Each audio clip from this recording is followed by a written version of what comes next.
La versification, forme fixe, forme libre.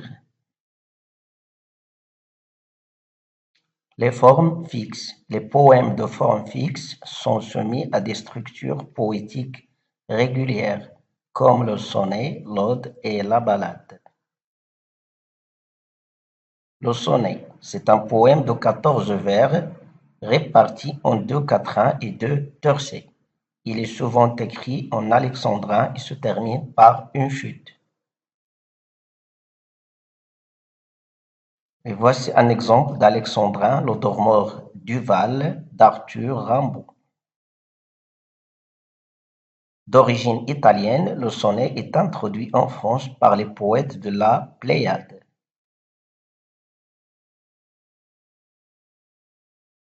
L'ode, c'est un poème lyrique destiné à célébrer ou bien exalter une personne, une idée ou bien un événement. Elle est divisée en 3 strophes de même longueur.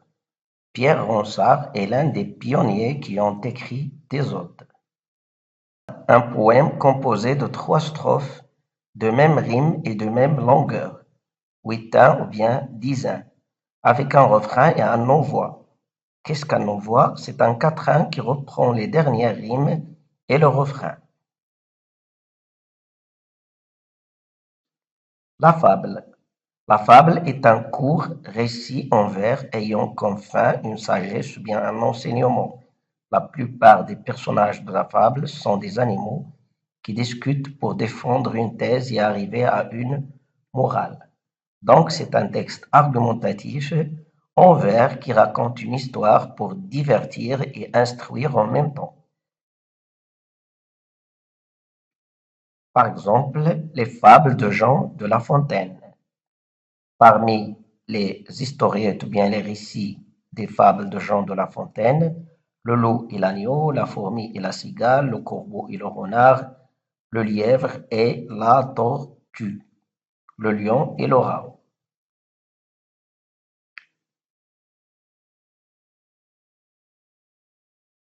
Le rondeau, un poème de forme fixe composé de 13 vers en 3 strophes, 5-3-5 ou bien 4-4-5, avec 2 rimes seulement. La moitié du premier vers est répétée à la fin des strophes 2 et 3.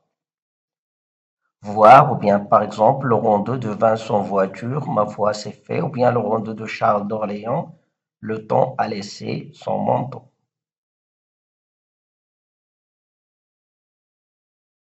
Le haïku, simple et profond, le haïku est un poème japonais très court de 3 vers.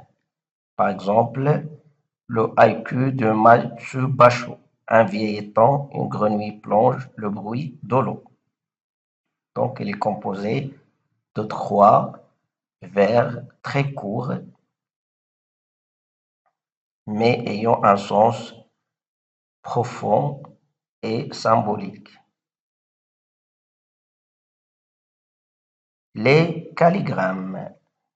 Qu'est-ce que les calligrammes? Ce sont des poèmes dont la disposition typographique forme souvent, mais pas toujours, un dessin en rapport avec le sujet du texte. Comme vous voyez dans la photo. Guillaume Apollinaire est célèbre et très célèbre pour ses calligrammes comme la cravate, la montre, la colombe poignardée et le jet d'eau.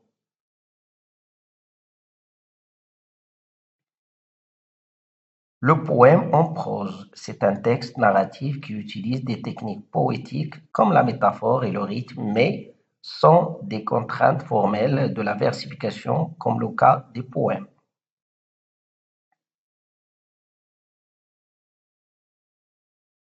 Le poème isométrique, c'est un poème ou bien strophe qui est composé de vers ayant le même nombre de syllabes.